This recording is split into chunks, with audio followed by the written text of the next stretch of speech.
Next question.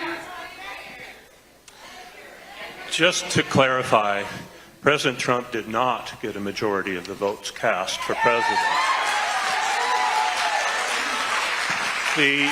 Another personal observation about the requalification or refiling for Medicaid, going to be twice a year under this bill. When my daughter was alive, I got to experience how difficult that is, and it causes a lot of personal heartache and headache. It is not simple, and for a lot of folks, it just isn't simple.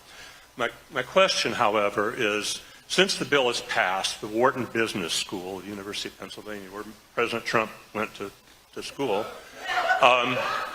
they've been able to take that bill and process it through their budget model. They found a few things. It increases the debt by 7.2% over 10 years.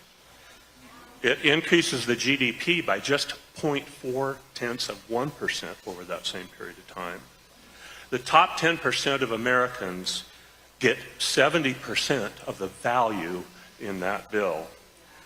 The bill hurts a lot of people in lower income brackets. So there's a few examples here. I know. People in 40% or lower, when the Wharton Business School combined tax cuts and the cuts to services and then banded that by income bands, people 40% and lower in our country will actually lose money in 2026.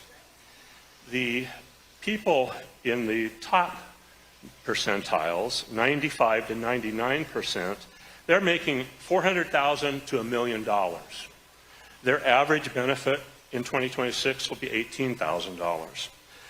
People in 99.99.9 percentile, they're making $1 million to $4.3 million. They're going to make $41,000 of benefit in 2026. Here's the kicker. The top 0.1% of Americans, they're making over $4,300,000 every year. Their benefit next year would be $390,000. Were you aware when you voted how this conglomeration of benefits and cuts were banded by income bands? And if you were, can you share what the model was that came up with that distribution that you looked at? And if you weren't aware, why not? Big bills create winners and losers. We talked about this in Columbus. And this bill is creating winners and losers. And I don't see how anybody could vote for a bill if they don't know who are winners and who are losers. Well, first of all, I'll say I have not seen the Wharton Business School analysis, and I would love, I'm sure I can Google that and I can read it for myself, and I will. I will tell you that a lot of us in Washington, including a number of representatives that have served in state legislatures, are perplexed by the CBO numbers that are given, because if you apply the same numbers to the tax cuts that were started in 2017, they did not accurately reflect the explosive growth that we saw in the United States before COVID.